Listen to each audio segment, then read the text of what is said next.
Bonjour à toutes et à tous, j'espère que vous allez bien.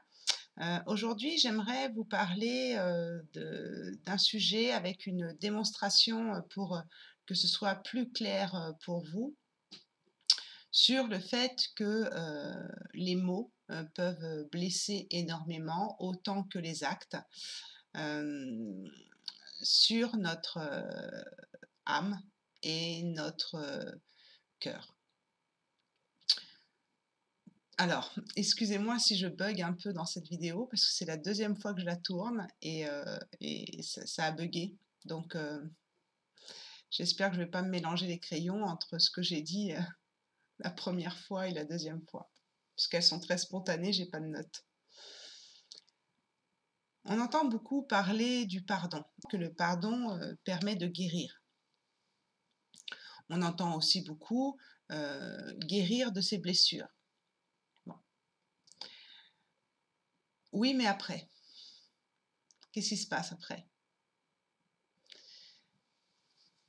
Moi, je vous dis que guérir de ses blessures, c'est juste pas possible. Voilà.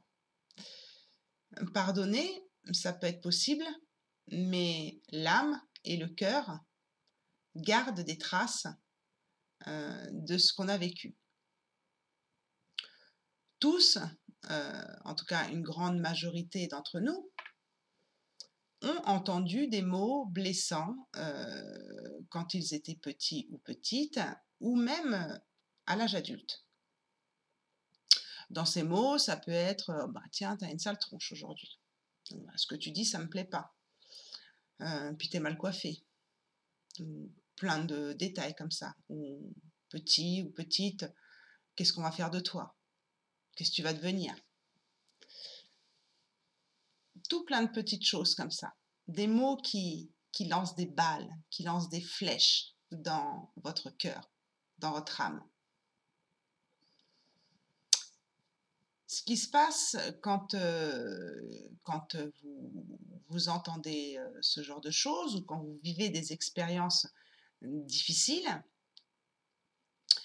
ça crée chez vous des blessures de l'âme. Et comme l'âme se siège au niveau du cœur, des blessures de cœur. Et là, bien sûr, des chagrins d'amour aussi, qui font que le cœur est froissé, brisé. Donc, les blessures de l'âme viennent de l'enfance et ou de nos vies antérieures, ou encore d'un bagage transgénérationnel. Mais on va faire une démonstration, là, très concrète, plus sur notre vie actuelle, d'accord? Même si je reste convaincue par mes pratiques qu'on s'incarne souvent avec des traces de blessures de l'âme, mais notre âme vient aussi travailler tout ça. Bon, tout ça, j'aimerais qu'on laisse un petit peu de côté, même si ça fait partie de mes pratiques, mais qu'on laisse un petit peu de côté dans cette vidéo, même si je suis convaincue qu'il y a quand même des sources à aller chercher de ce côté-là, d'accord? Mais on dit souvent que notre blessure de l'âme est réveillée par une personne ou plusieurs personnes de l'extérieur qui viennent justement nous abandonner, nous rejeter, nous humilier, nous trahir ou encore nous faire vivre des situations d'injustice pour justement qu'on revive cette blessure pour pouvoir la libérer et donc la guérir. C'est vrai. Mais il y a une source première, d'accord, qui a créé cette blessure, qui a créé ce manque d'estime de soi. Il y a quelque chose. Donc, effectivement, comme je vous le dis, ça peut venir d'une vie antérieure, du transgénérationnel, voilà. Mais il y a bien une personne dans notre vie actuelle qui est venue nous dire des mots ou créer des situations qui ont créé donc cette blessure dans l'âme, dans le cœur. Qu'est-ce qui se passe quand vous entendez des mots très négatifs à votre égard, voire insultants? Ce qui se passe, c'est que votre âme, elle est comme ça. Votre âme, votre cœur, il est comme ça au départ. D'accord? Il est vierge. Si on nommait la partie transgénérationnelle, vie antérieure. D'accord? Partant du principe que notre âme, elle naît lisse, elle arrive lisse, d'accord? À chaque mot négatif que vous allez entendre, t'es pas beau, t'es pas belle, c'est ça, insultant ou injuriant ou ce genre de choses, ce qui va se passer avec votre cœur et votre âme, c'est que ça va vous blesser, ça va vous envoyer une flèche dans le cœur. Donc, votre âme, votre cœur va se froisser comme ça. D'accord? Donc déjà, on voit qu'en dépliant la feuille, il reste des traces. Des mots qu'on a entendus, des situations qu'on a vécues, des traumatismes qu'on a vécus. Ensuite, effectivement, des personnes vont venir nous réveiller parce qu'on a cette énergie froissée, donc vont venir réveiller à chaque fois cette blessure et recréer de nouvelles blessures. Ou encore, on va entendre encore de nouveaux mots du type, bah tiens, bah ton haut, il va pas avec ton bas. J'aime pas comment tu es habillé. Ce genre de choses. Et plus on va entendre et plus on va encaisser ça, et plus on va froisser notre âme, notre cœur. Et plus la feuille va être de moins en moins lisse. Quand on a un chagrin d'amour, c'est pareil. Le cœur va se briser, va se froisser. Et plus on a de chagrin d'amour, et plus ça va amplifier le froissage de notre âme et de notre cœur. Donc, plus les traumatismes et les blessures de l'âme se réveillent, sont présentes, sont attaquées, et plus notre âme et notre cœur se froissent. Quand on va toucher la blessure de l'âme, quand on va être froissé, ce qu'on vous propose, c'est donc de pardonner à la personne qui vous a fait mal. Ok? Je ne vous dis pas de ne pas le faire, c'est important de le faire. Mais vous allez vous pardonner pour vous pardonner à cette personne si c'est possible, mais votre âme, votre cœur n'oubliera jamais parce que cette feuille ne pourra jamais redevenir comme celle-là. Jamais. Plus jamais. Faites l'expérience chez vous, froissez une feuille et essayez de la faire redevenir comme ça. C'est impossible.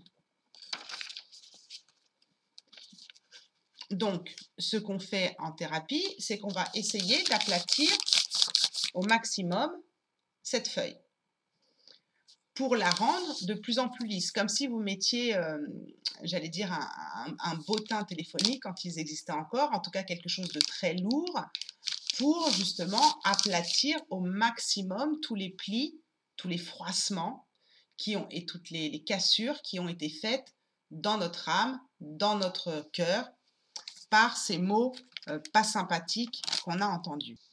La thérapie, elle sert à ça, d'accord? Les soins énergétiques, tout ça, ça sert à ça, parce que quand vous êtes dans cette vibration énergétique négative de tout ce qu'on a pu vous dire, ça reste imprégné dans vos corps subtils. Donc, il faut aussi libérer aussi bien la blessure de l'âme, le traumatisme en lui-même et l'énergie qu'a laissé donc ces blessures et ces traumatismes et ces maux pour aider justement au pardon, mais ça ne rendra jamais votre âme comme ça. Les soins énergétiques, les thérapies vont vous permettre de lisser au maximum cette feuille pour pouvoir conscientiser, libérer le traumatisme, et je peux vous en parler puisque l'EFT est très réputé pour ça. Il y a même eu des études scientifiques sur des personnes qui revenaient du front, hein, de la guerre, et qui se portaient beaucoup mieux après des séances de FT. Donc ça a été fait avec des témoignages, avec des groupes témoins qui faisaient de l'EFT et d'autres qui faisaient de la psychanalyse, où voilà, le traumatisme ne s'efface pas, mais c'est beaucoup plus fluide dans nos énergies. Et la blessure de l'âme, c'est pareil, c'est-à-dire qu'elle ne guérit pas, mais quand elle réapparaît, une fois qu'on l'a traitée, une fois qu'on l'a pansée, P-A-N, avec un pansement, sur une plaie bien propre, eh bien, on va la voir arriver. On va ressentir cette énergie d'avant les thérapies et on va savoir comment la gérer. On va repérer, on va se dire là, ok, je suis en train de revivre, une personne est en train de me faire revivre une blessure d'abandon ou une humiliation, ou ça me réveille mon traumatisme. Mais comme je l'ai travaillé et que j'ai pu la lisser en thérapie, c'est beaucoup plus fluide. Mais ce ne sera jamais comme ça. C'est pour ça qu'on dit souvent, je pardonne, mais je n'oublie jamais. C'est aussi de ça que vient l'expression. Et plus vous allez laisser ces blessures de l'âme ou ces traumatismes en vous, en étouffant ou en vous disant c'est du passé, de toute façon je ne peux pas revenir dessus, vous allez attirer effectivement d'autres situations qui vont faire en sorte que votre âme a besoin d'être réparée le plus fluidement possible, qu'elle soit le plus fluide possible. Si vous ne le faites pas, ce qui va se passer, c'est que vous allez attirer des situations ou des personnes qui vont venir froisser encore plus votre âme et votre cœur. Et les chagrins d'amour, comme je vous l'ai dit, l'âme est placée au niveau de votre chakra du cœur, c'est le siège de l'âme, puisque c'est le centre énergétique qui crée la liaison entre les chakras du haut et les chakras du bas. Plus vous allez vivre d'expériences du type t'es pas belle, ou qui vont réveiller des blessures, ou vous humilier, et plus, ou des chagrins d'amour, des pertes, des trahisons dans vos relations, et plus votre cœur, votre âme va se froisser comme ça, et va devenir de plus en plus petite. Alors on vous dit de pardonner. Ok. Le pardon, ça va être un soulagement. Ça va être pour pas être dans la rancœur, pour pas être dans des énergies basses, et pour vous permettre d'amorcer un travail de guérison. Mais le pardon n'arrange pas tout. C'est-à-dire que quand cette feuille est froissée comme ça, quand vous avez eu des blessures comme ça qui vous ont fait mal au cœur, le plus dur, ça va être de réouvrir cette feuille. Vous voyez, même là, moi, j'ai du mal. C'est vraiment pour vous montrer dans la matière ce que ça donne. J'ai même du mal, moi, à la défaire, vous voyez.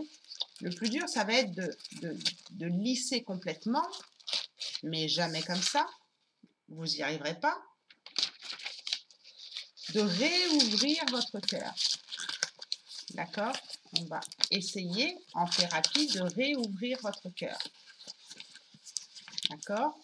On aura du mal à quand même déjà réouvrir votre cœur. Et puis on va lisser, on va libérer, mémoire par mémoire. Alors, on peut effectivement aller dans le karma, d'accord? Dans le transgénérationnel et dans tout ça. Mais on va libérer et soigner ces blessures. Quand elles sont trop fortes, quand elles sont devenues trop puissantes et trop lourdes à porter, ce qui va se passer, c'est que ça va se déchirer. Votre âme, votre cœur va se déchirer. Ça va saigner comme une plaie. D'accord? Donc, ce qu'on fait quand on a une plaie, on essaye, comme on peut, de mettre un pansement dessus. Alors, je vais vous le faire en direct. On met un pansement dessus. Donc, on met un morceau de scotch, d'accord? Pour créer une réalité dans la matière. Voilà. On met un morceau de scotch. On essaye de panser, PAN, comme on peut, notre blessure. D'accord? Bon. Si vous mettez un morceau de scotch ou un pansement sur une blessure qui saigne, qui suinte, comme on dit dans le jargon médical, qui suinte, qui a du pu à l'intérieur, qui a quelque chose à nettoyer, un traumatisme, une expérience, un événement de votre vie que vous refoulez, qui est parfois inconscient même, ou qui peut-être ne vous appartient pas, mais restons sur votre vie actuelle. Si vous n'allez pas nettoyer et que vous mettez un pansement sur une plaie qui est sale, ça ne sert à rien. Ça va empirer les choses et l'énergie sera toujours présente. L'énergie négative sera toujours présente. Donc, on met un pansement, on le change, thérapie par thérapie, exercice par exercice. On va enlever ce qu'on appelle le pu, c'est-à-dire tous les traumatismes, toutes les expériences et les événements qu'on a vécus qui nous ont humiliés ou qui ont réveillé des blessures. On va épurer, épurer, épurer jusqu'à temps que la plaie soit saine. Pour pouvoir mettre enfin un pansement propre, pour que ça se referme. Mais même si on referme bien la plaie, si je mets bien le scotch, il y aura toujours une cicatrice. Je ne sais pas si vous voyez bien, je l'ai tellement bien refermé. Il y aura toujours une cicatrice ici, une plaie. La cicatrice, elle fera mal de temps en temps. Donc, quand je vous dis que c'est pas possible de guérir ces blessures, c'est dans ce sens-là. C'est-à-dire qu'on va se libérer d'un traumatisme, on va se libérer de mots qui nous ont blessés, qui nous ont fait mal, des expériences qu'on a vécues par des thérapies. Donc moi, je pratique les soins énergétiques, les recouvrements d'âme, les reconnexions avec votre enfant intérieur et la place avec vos parents et le FT. Principalement pour ça. Pour justement enlever tout ce pu, pour donner une image, pour pouvoir faire une belle cicatrice. Mais la cicatrice, elle est toujours présente, elle se voit, j'en parle dans d'autres vidéos, elle se voit et de temps en temps, des fois, elle fait un petit peu mal parce qu'il y a quelqu'un qui vient nous rappuyer dessus. Mais on la voit arriver, c'est-à-dire qu'on sait, puisqu'on a travaillé là-dessus, on a travaillé à lisser cette feuille au maximum de thérapie et de séance en séance et de soin en soin. On a fait en sorte que la feuille devienne de plus en plus lisse, même si elle ne redeviendra jamais comme ça.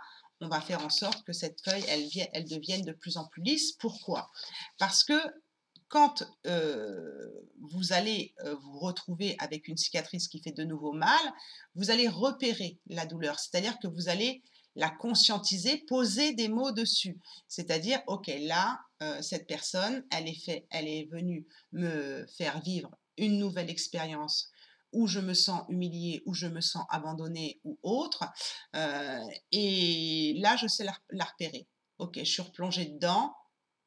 Ok, je gère, c'est qu'une émotion, je continue, je me rappelle de ce que j'ai fait en thérapie. Si vous avez fait des séances de FT avec moi, vous serez même capable de faire de l'EFT en autotraitement. Donc, vous allez pouvoir vous servir en fait de ce que vous avez acquis en thérapie par rapport à des traumatismes et ça va glisser beaucoup plus facilement. C'est-à-dire que votre passé, les traumatismes ou tout ce que vous avez pu entendre, ils sont ancrés, ils sont là, vous ne pouvez pas les effacer. Il faut apprendre à vivre avec. Et il ne faut pas vivre avec dans la douleur, il faut vivre avec dans la fluidité de mon âme est venue me faire travailler ça, ok, je l'ai conscientisé, je sais reconnaître l'émotion qui apparaît ici, à quoi elle correspond cette émotion, ok, peut-être à de l'abandon, peut-être à un traumatisme que j'ai vécu petit, ok, elle vient me faire rappeler ça, qu'est-ce que j'en fais? je laisse glisser, ça glisse beaucoup plus facilement. Donc, quand on vous dit tout le temps, prenez l'exemple aussi celui-ci, si on vous dit tout le temps, toute la journée ou tous les jours, une personne qui vous dit, ou votre conjoint, ou votre sœur, ou votre mère, ou peu importe, on s'en fout, peu importe la personne, on va incriminer personne, t'es pas belle, t'es pas beau, t'es pas belle, t'es pas beau, t'es pas belle, t'es pas beau.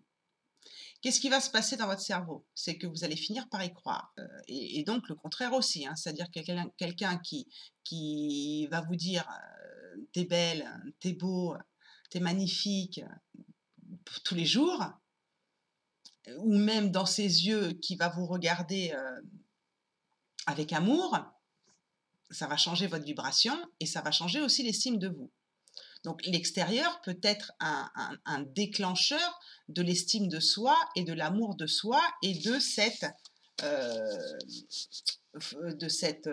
empirage de cette feuille qui se froisse ou du fait de l'assainir et de la lisser au maximum. Donc l'extérieur a quand même beaucoup d'importance malgré tout, mais vous aussi. C'est-à-dire que l'exercice que vous pouvez faire, déjà, c'est vous faire aider dans des thérapies, mais aussi vous mettre devant la glace et vous dire, quand une personne vous a dit des mots négatifs ou qui vous ont blessé, dire le contraire dans la glace, c'est-à-dire je suis belle même sans maquillage. Vous voyez, moi, maintenant, je commence à faire des vidéos sans maquillage parce que l'idée est là sur le moment. Donc voilà, je vous plais sans maquillage, je vous plais avec maquillage, c'est pas grave, c'est pas mon problème, c'est le vôtre, vous voyez. Donc à un moment donné, quand vous manquez d'estime de vous et que quelqu'un vous a fait perdre cette estime de vous ou cet amour de vous, dites le contraire dans la glace, c'est-à-dire vous vous regardez, je suis belle, je suis belle, je suis belle, ok. J'entends beaucoup aussi de personnes, et je les reprends, dans leur langage sur elles-mêmes, c'est-à-dire oh qu'est-ce que je suis con, oh là, ah, je suis trop conne, oh, puis en plus je sais même pas faire ça alors que l'autre y arrive. De toute façon petite on m'a toujours dit que j'arriverais à rien. Donc vous vous dénigrez. Vous-même, vous vous infligez des mots qui vous lancent des balles dans votre âme et dans votre cœur. Donc déjà, faites attention à comment vous parlez vous-même de vous. Il y a comment vous parlez aux autres et comment vous vous parlez à vous-même. Une autre chose aussi que vous pouvez faire et que je vous conseille de faire, un peu comme je vous expliquais dans ma vidéo sur comment sortir du syndrome du sauveur, quand une personne vous dit bah dis donc, tu t'es pas maquillée aujourd'hui. T'es quand même plus jolie quand t'es maquillée. Répondez-lui, est-ce que je t'ai demandé ton avis? Est-ce que je t'ai demandé ton avis? Après, il y a une autre circonstance où là, vous dites, vous demandez à une personne, qu'est-ce que tu penses de comment je suis habillée là? Comment tu penses que je suis coiffée? Vous lui demandez son avis et puis là, vous êtes OK pour recevoir la critique. Mais la critique, elle ne va pas vous toucher autant puisque c'est vous qui avez demandé. D'accord? Donc là, vous êtes prêt à accepter l'avis des autres ou une critique éventuelle puisque c'est vous qui l'avez demandé. Mais quand vous ne l'avez pas demandé, qui est cette personne pour vous juger et vous donner des conseils alors que vous ne lui avez rien demandé? Donc en gros, c'est lui dire avec des mots plus simples et plus corrects, je t'ai rien demandé, tais-toi quoi, je t'ai rien demandé. Vous savez, moi en ce moment, on n'arrête pas de me dire oh oui, c'est vraiment dommage que tu fasses plus de teinture à tes cheveux, tu es encore trop jeune pour qu'on voie tes cheveux blancs. Mais je t'ai rien demandé. Si moi je décide d'être naturelle, d'être moi-même et de plus utiliser de produits toxiques, qu'est-ce que ça peut te faire? Donc là, ça ne me touche plus, ça glisse. Donc, quand une personne vous dit des mots négatifs, dites-lui, je t'ai rien demandé. Ou pensez, mais je m'en fous de ce qu'elle m'a dit parce que je lui ai pas demandé son avis. Si mes chaussures, elles lui plaisent pas, C'est son problème, c'est pas le mien. Donc vous voyez, aujourd'hui, et comme de plus en plus, je ne suis pas maquillée et que ça plaise ou non. Ou alors je vous fais une vidéo, qu'est-ce que vous pensez? Je me maquille ou pas? Je vous demande votre avis, mais j'en ai pas envie, vous voyez? Donc plus vous serez dans cette énergie-là et plus vous allez, aussi être authentique et redécouvrir votre être véritable. Et quand on va vous dire des choses négatives, ça va glisser beaucoup plus facilement. Quand vous serez libéré des traumatismes, libéré de vos blessures, c'est-à-dire qu'elles seront cicatrisées et non pas guéries, ça va couler, ça va être beaucoup plus fluide. D'accord? Donc le travail est important. Le chagrin d'amour. Le chagrin d'amour qui... Alors lui, il fait des dégâts. Hein. La maladie d'amour. Il fait des dégâts, la maladie d'amour. On dit que l'amour, c'est la vibration la plus haute, la plus forte, la vibration de guérison. C'est vrai, je suis d'accord avec vous. Mais quand on est dans un chagrin d'amour, ça peut être tueur. D'accord? Ça peut être l'inverse. Il y en a beaucoup qui se suicident par maladie d'amour. Il faut le savoir. Je ne veux pas dramatiser les choses, mais il faut le savoir. Quand vous êtes amoureux et que vous vivez une histoire d'amour concrète et belle et tout ça, vous n'avez pas du tout le même visage. Vous n'avez pas du tout la même posture, vous n'avez pas du tout le même taux vibratoire, vous êtes beaucoup plus fort contre l'adversité de l'extérieur ou les critiques extérieures parce que vous êtes dans cette énergie puissante de l'amour. Quand vous êtes dans un chagrin d'amour, vous êtes en faille énergétique, vous êtes en faille dans vos blessures de l'âme. Vous n'arrivez pas à réouvrir votre cœur pour certains. Pour ceux qui sont dans une dépendance affective, bon, ils vont aller essayer d'aller chercher dans un autre partenaire qui guérisse leur cœur.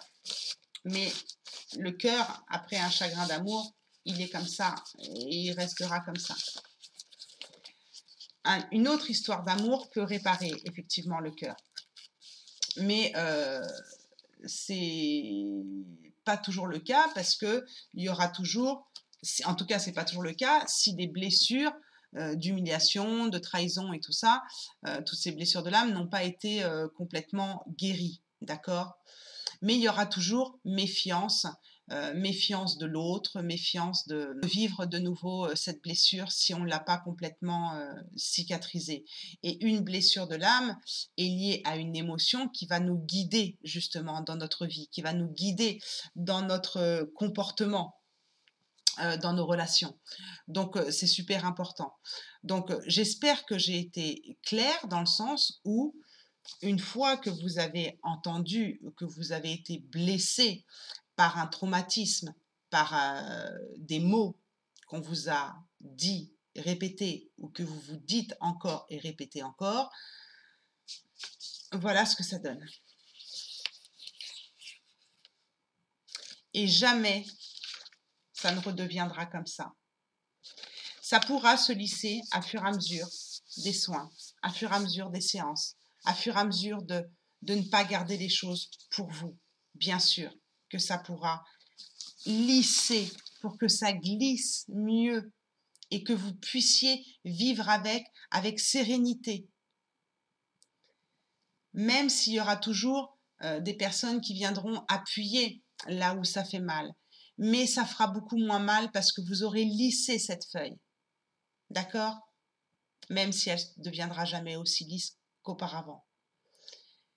C'est ça le travail énergétique, c'est ça le travail sur le karma, c'est ça le travail thérapeutique. Il est fait pour ça. C'est pas seulement pardonner.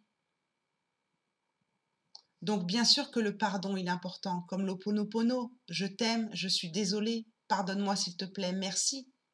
Bien sûr que tout ça c'est important, mais ça ne suffit pas. Ça ne suffit pas. Donc quand j'entends guérir de ces blessures, c'est pas possible quoi. Il y aura toujours des traces, mais elles vont nous servir une fois qu'elles seront libérées elles vont nous servir, ces blessures. Elles vont nous permettre d'en faire une force, de les repérer et de nous servir de boussole émotionnelle et nous aider à modifier notre comportement, nos dysfonctionnements négatifs. Et pareil pour les traumatismes. Donc, il y a des personnes qui ont le cœur brisé et qui n'arrivent plus à ouvrir leur cœur parce que c'est trop dur. Et pour ça, il faut aller vraiment libérer ces blessures émotionnelles du cœur.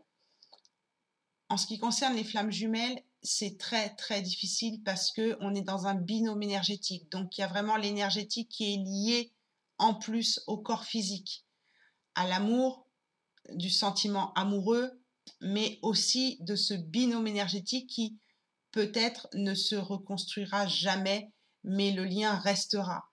Et dans ce lien énergétique, il y a beaucoup de blessures de l'âme, bien sûr, comme chez tous les êtres humains, mais beaucoup de cœurs brisés. Beaucoup de cœurs qui n'arrivent plus à s'ouvrir à l'amour. Parce que ça a fait trop mal. Parce que ça n'arrête pas de saigner. Et pour ça, il faut vraiment travailler sur l'amour de soi en premier.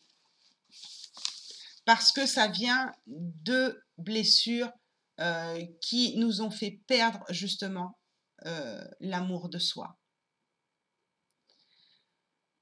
Donc, pardonnez du mieux que vous pouvez, mais sachez que jamais cette feuille ne redeviendra comme celle-là.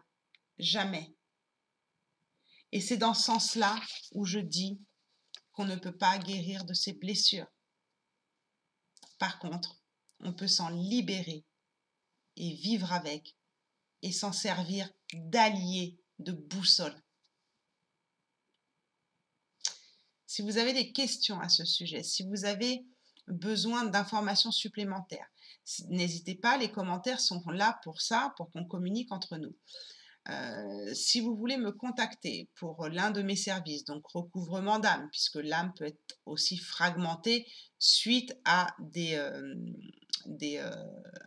traumatismes ou des expériences liées à de l'émotionnel, je vous renvoie à mes vidéos sur le recouvrement d'âme. Vous pouvez me contacter aussi pour renforcer un peu votre enfant intérieur, c'est-à-dire le guérir aussi votre enfant intérieur et retrouver votre place auprès de vos parents. Vraiment, c'est important. J'ai eu de très bons résultats, moi, avec des consultants sur cette technique-là. Et vous avez bien sûr les soins énergétiques pour vous dépolluer énergétiquement de ces vibrations qui attirent toujours à vous des personnes qui viennent justement réveiller ces froissures de l'âme et du cœur.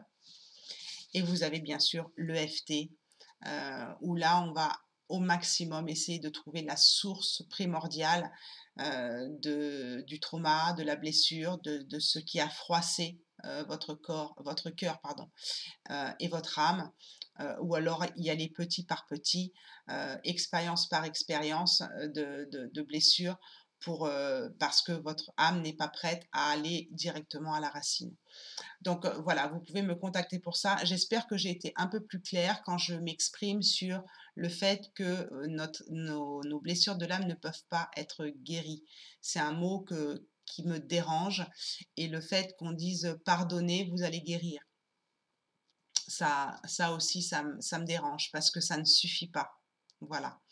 Donc j'espère avoir été claire et que ça ne vous a pas trop froissé, pour faire un jeu de mots.